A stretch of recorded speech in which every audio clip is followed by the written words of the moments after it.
passionately challenged by the members. Go to Annex 5 of your own documents. Go to your Annex 5 so that I walk you through. Vice Chair, let her finish. Then you can refer. No. Let her finish. CS Kariuki laboring to convince the Senate ad hoc committee that the 25.9 billion shillings leasing of medical equipment to counties was not another white elephant. You have paid a company by the name CIMEX Europe 29,964,830. Where did that come from? The lab equipment, again, it was anticipated when the tender did not materialize that there was going to be a repeat. It did not happen. So that money was not expended. When they want to do anything which has no head or tail, it is named grant, so that they are not really accountable. The CS dismissed claims by the Council of Governors, Chairman Wycliffe Oparana, that counties were not consulted in the planning and implementation of the leasing program. So on what basis can you account for equipment delivered in Bomet without any agreement whatsoever? So we are talking of signed agreements, not contracts, not resolutions, and not meetings, proposals. The availability of the original contracts was an issue last year. I am saying I have the original contracts personally with the 5 contractors. Can we have a copy? Thank you. Copies you have. Yeah, you have copies, but I thought you'd want to also check the originality, because that was an issue. So it's not been a secret conversation. CS Kariuki was also put to task on why the equipment cost much more than those acquired separately by counties. Some are also said to have been dumped in counties but never used due to lack of trained personnel. We are having a difficulty because we are unable to hire and take HR to these facilities. The CS will appear before the committee next Tuesday to clarify her ministry's role in the deal shrouded in controversy. Seth Olale, NTV. Staying with health matters, various counties have begun implementing the government's directive to close hospitals and dispensaries that do not meet the set standards. The Ministry of Health, through the Kenya Health Professionals Oversight Authority, had recommended the closure of 811 facilities across the country. NTV's Brenda Wanga reports that patients have already started to feel the heat. Timothy Wafula sits desolately at the waiting bay of Bitui Dispensary in Kimilili, Bungoma County. He made his way here as instructed to receive his next dose of medication. But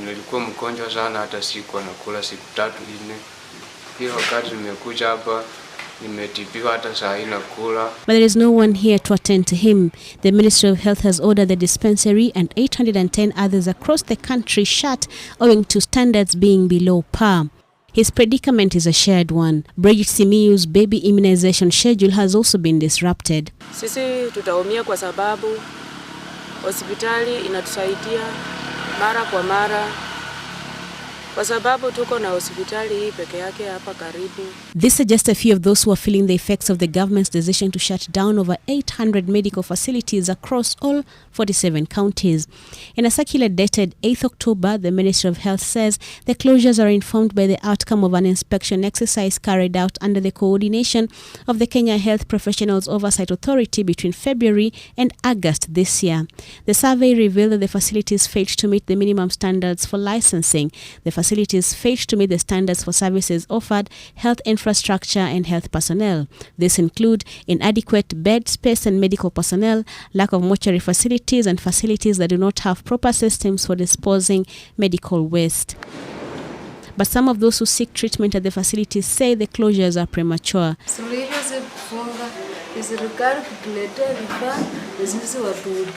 Watu wanapotaka mahitaji mbalimbali wanaingia Bitui kwa sababu hospitali zingine ziko mbali. The ministry says the facilities will stay closed until they meet the stipulated standards.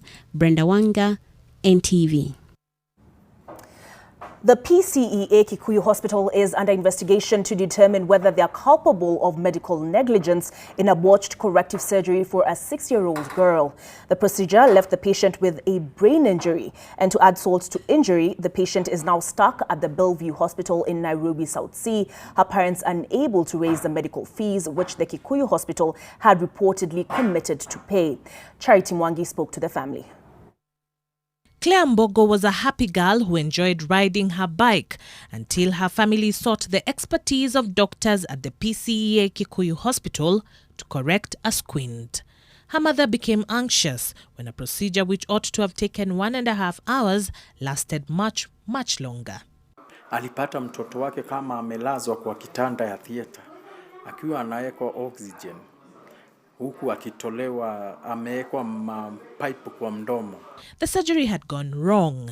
Claire had suffered brain damage, leaving her incapacitated, unable to walk or move. Niseme nilipeleka mtoto wangu akiwa mzima, na huku saa hizi nakaa naye kama mtoto wa 1 year. Hiyo ni kitu yenye inaniudhi sana. Waliomfanyia hivyo, serikali ina nguvu, iwachukulie hatua, na ikiwezekana mtoto wangu aangaliwe, arudi hali yake ya kawaida. The hospital will then transfer her kilometers away to Bellevue Hospital in South Sea, despite protest from the family. The diagnosis was done, whose result was brain injury caused by lack of enough oxygen. Hapo alikuja akiwa in a state of cardiac arrest, which was caused by severe brain hypoxic injury. Kwa hiyo alikuja katika hiyo hali, she was in a very bad state. But there is hope. Doctors say the damage can be corrected surgically. The family, however, is struggling to raise a pending bill of 1.4 million shillings at the Bellevue Hospital. The finance manager for Kikuyu Hospital had committed himself through an SMS. PCEA Kikuyu Hospital has denied that they had committed to pay medical bills incurred at the Bellevue Hospital. They have also failed to give sufficient reason why they had to transfer baby Claire in distress to a less facilitated hospital. The Kenya Medical Practitioners and Dentists Council is investigating the matter as the accused institution has denied liability. We wrote to the hospital on 10th of October. And we expect the hospital to respond to us by next week, Friday.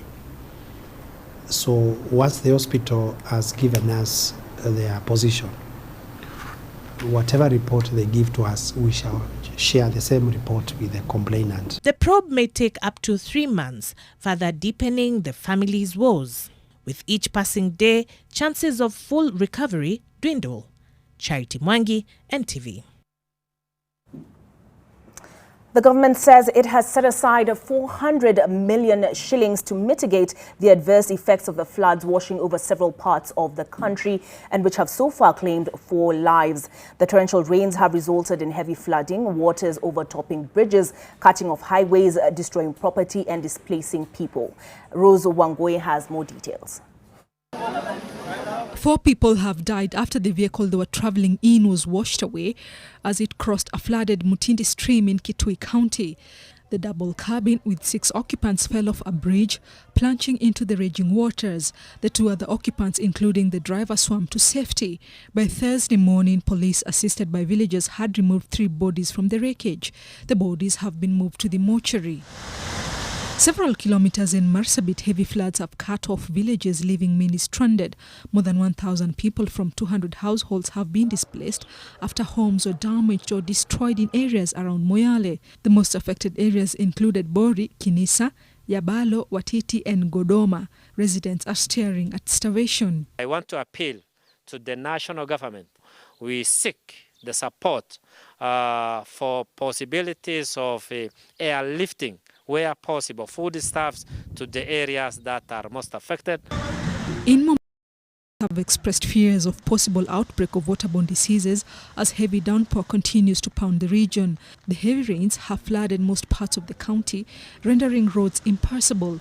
The most affected areas are Nyali, Kisauni, Kongowea, Kachonjo and parts of the Mombasa Central Business District. Poor drainage has been blamed for the floods in the major roads. Farmers in Mandera County are counting losses after floods destroyed their crops. The most affected areas include Mandera Town, Aresa and Ramu. The floods have left a large trail of destruction in the farms here. Few lucky farmers